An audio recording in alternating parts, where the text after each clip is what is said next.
सरकार न चलाएगा। आज 2027 में हर आदमी के दिमाग में बहुजन समाज पार्टी की सरकार बनाने का ख्याल है और आने वाला 2027 में बहन जी 5वीं बार मुख्यमंत्री बनेंगे। और विधानसभा दीदारगंज में ऐसी आपको कौन सी कमियां लग रही हैं जिसे आप अगर विधायक बनते हैं तो उसे आप जरूर कमी को दूर करेंगे? वहाँ बिजली और रोड की समस्या है और बीजेपी को कोई रोक पाएगा तो सिर्फ बहुजन समाज पार्टी रोक पाएगी, क्योंकि बहुजन समाज पार्टी के हर सीट पे 40 से 45 हजार वोट है।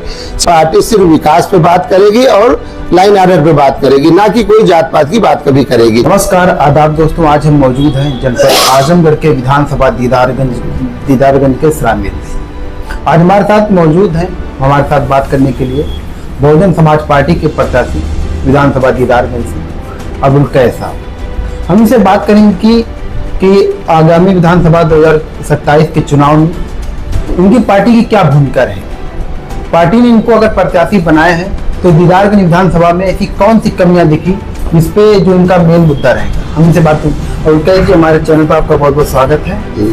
जैसा कि बहुजन समाज पार्टी ने आपको जो है दीदारगंज विधानसभा से अपना प्रत्याशी बनाकर मैदान में उतारा है और आप लगातार लोगों से जनसंपर्क कर रहे हैं, तो आपको लोगों का रुझान कैसा लग रहा है? दीदारगंज विधानसभा की जनता का रुझान एकदम आज के डेट में बीएसपी की तरफ है और 2022 में समाजवादी और भाजपा ने समाजवादी का डर, समाजवादी ने भाजपा का डर दिखा के बहुजन समाज पार्टी की नीतियों को जन जन तक पहुंचाने का काम हम लोग करेंगे। लेकिन उन समाजवादी और बीजेपी दोनों ने समाजवादी बीजेपी समाजवादी का डर दिखा के 2000 दिया। लेकिन अब की बार दीदारगंज की विधानसभा में 350 में जनता जान रही है कि बहुजन समाज पार्टी की जब 2007 से 12 में सरकार थी तो ना कोई हिंदू मुस्लिम था, ना भेदभाव था, ना कोई जाति समीकरण था। जो जैसा था उसके साथ बहन जी ने वैसा सुलूक किया, चाहे माफिया हो चाहे और कोई हो। तो बहुजन समाज पार्टी गरीबों की पार्टी है और हर जन समाज की पार्टी है। बहुजन समाज पार्टी में ना कहीं भेदभाव है, ना बहुजन समाज पार्टी सरकार में आने के बाद कोई हिंदू मुस्लिम का मुद्दा उठाती है। को सिर्फ विकास की बात करती है और लाइन आर्डर की बात करती है। बहुजन समाज पार्टी की जब सरकार रही, आप लाइन आर्डर देख लीजिए। हम तो बहुजन समाज पार्टी के प्रत्याशी हम तो कहेंगे ही, लेकिन किसी से पूछ लीजिएगा कि बहुजन समाज पार्टी से बेहतर कोई सरकार न चलाएगा। आज 2027 में हर आदमी के दिमाग में बहुजन समाज पार्टी की सरकार बनाने का ख्याल है और आने वाला 2027 में बहन जी 5वीं बार मुख्यमंत्री बनेंगे और 350 विधानसभा हम लोग जीत के बहन जी की झोली में डालेंगे। विधानसभा दीदारगंज में ऐसी आपको कौन सी कमियां लग रही हैं जिसे आप अगर विधायक बनते हैं तो उसे आप जरूर कमी को दूर करेंगे? वहाँ बिजली और रोड की समस्या है और जो मौजूदा विधायक सपा के हैं ना कभी इस पे ध्यान दिए ना कुछ। वो तो सिर्फ जात और पात की राजनीतिक समाजवादी कर रही है। खाली मुसलमानों को डरवा के वोट लिया जा रहा है कि बहुजन समाज पार्टी बीजेपी की बी टीम है, जबकि बी टीम समाजवादी है। कहीं कभी बहन जी की सरकार आई तो कहीं भेदभाव हुआ? माइनॉरिटी का रुझान बसपा की तरफ कैसा है? अब 2022 में समाजवादी के बहकावे में लोग आ गए थे कि बीजेपी को समाजवादी रोकेगी, लेकिन आज के डेट में हर व्यक्ति नहीं कि मुस्लिम समाज, हर समाज चाह रहा जो बीजेपी और सपा के अगेन है। वो ये जान रहा है कि अगर बीजेपी को कोई रोक पाएगा तो सिर्फ बहुजन समाज पार्टी रोक पाएगी, क्योंकि बहुजन समाज पार्टी के हर सीट पे 40 से 45 हजार वोट है। सिर्फ 25,000 30,000 वोट जोड़ना है। अब प्रत्याशी कुछ अपने समाज का लाएगा, कुछ अदर समाज का लाएगा और जो भी बीजेपी या सपा से नाराज है वो बीएसपी की तरफ एकदम मन बना चुके हैं कि 2027 में बहन जी की सरकार हर हाल में बनाना है। वर्तमान सरकार में आप जो आए दिन देख रहे हैं कि आपराधिक घटनाएं घट रही हैं और सरकार जो विधानसभा में चीख के कह रही है कि हमने उत्तर प्रदेश को अपराध मुक्त बनाया है, तो आप इस पे क्या कहेंगे? आपको कैसा लग रहा है? भाई सरकार जो कर रही है तो सब देख ही रहा ना भेदभाव। बीएसपी की सरकार में ऐसा कभी था? सपा भी थी तो बीजेपी डर दिखाती है, बीजेपी है तो सपा डर दिखाती है कि मुसलमान आ जाएंगे सरकार में। तो कहीं से लाइन आर्डर दिख रहा है? बस सिर्फ हिंदू मुस्लिम हो रहा है, उसी को पूरी सरकार चल रही। विकास पे कोई बातें नहीं कर रहा, ना कोई बात मीडिया दिखा रही है बात।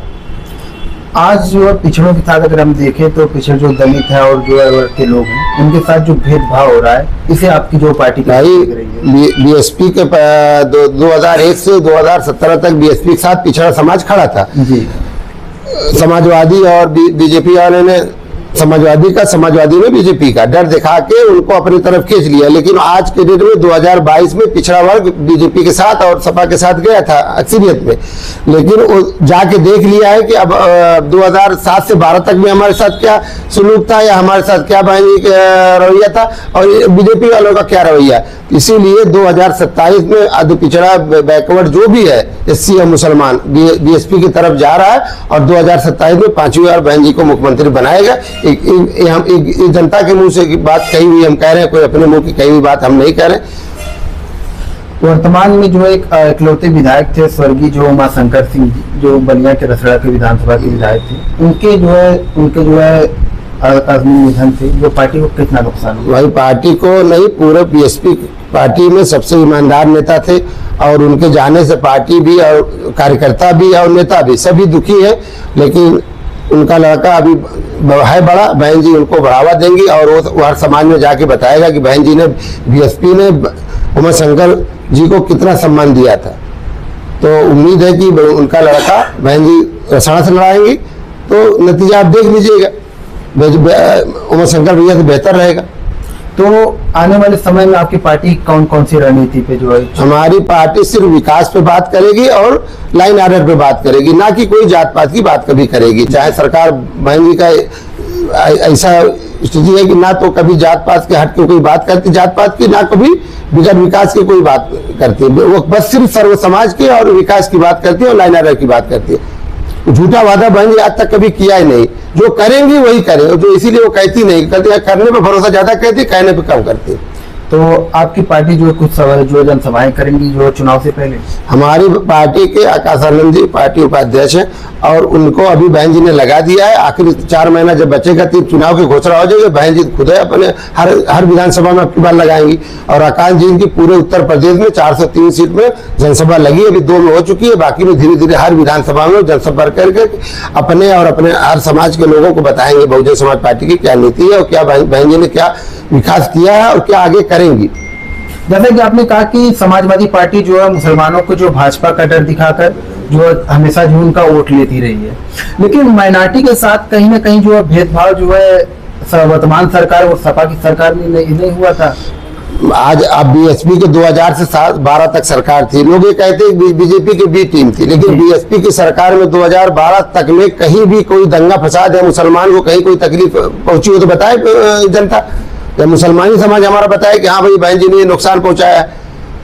लेकिन मुसलमान तो ये समझता है कि समाजवादी पार्टी हमारे बहुत पक्ष में है, लेकिन जब जब सरकार से नुकसान हुआ है बस कुछ चंद लोग हैं जो अपने फायदे के लिए बात बताते हैं कि भैया बीएसपी गलत है, समय ये गलत है, वो गलत है। लेकिन बहुजन समाज पार्टी के मुसलमान समझ गया है कि ना 7 से 12 तक सरकार थी, ना कहीं नुकसान हुआ है और ना आगे कहीं बहन जी की ऐसी नीति का नुकसान होगा। वो सर्व समाज की पार्टी है, बहन जी कभी जात पात की राजनीति नहीं करती, तो काहे कहते नुकसान मुसलमान का होगा।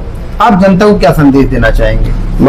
मैं जनता को अपने यही संदेश देना चाहता हूँ कि भैया 2012 से 17 में समाजवादी की सरकार थी, 2007 से 12 में बहुजन समाज पार्टी की सरकार थी और 2017 से 27 तक बीजेपी की सरकार थी। आप हर समाज ये समझ ले कि बहुजन समाज पार्टी में लाइन ऑर्डर कितना अच्छा था, सर्व समाज की बात होती थी, विकास की बात होती थी, अधिकारी सुनते थे। आज कोई अधिकारी सुन रहा है और आज अधिकारी देख रहा है कि बीजेपी के है कि नहीं है, कोई सर्व समाज के बारे में सोच रहा है। अध पिछड़ा, बैकवर्ड, मुसलमान, दलित सब परेशान है, कोई ऐसा बता दे जो बीजेपी से नहीं परेशान हो। लेकिन 2007 से 12 तक में कहीं ये चीज देखने को, कहीं मीडिया को एक चैनल चला के दिखा दे कि भाई हर कोई समाज के साथ जाती हुई सर्व समाज के साथ की भेदभाव हुआ है कि हाँ बीएसपी सरकार है तो सिर्फ एससी का फायदा है, मुसलमान का फायदा है, सर्व समाज का फायदा था बीएसपी में। अब आज 2007 से 12 तक की जिस तरह स्थिति थी, अब की बार बहुजन समाज पार्टी की बहुजन की बहुमत की सरकार बनेगी और 2027 में बहन जी 5वीं बार मुख्यमंत्री बनेंगी। ठीक, बहुत बहुत धन्यवाद आपका।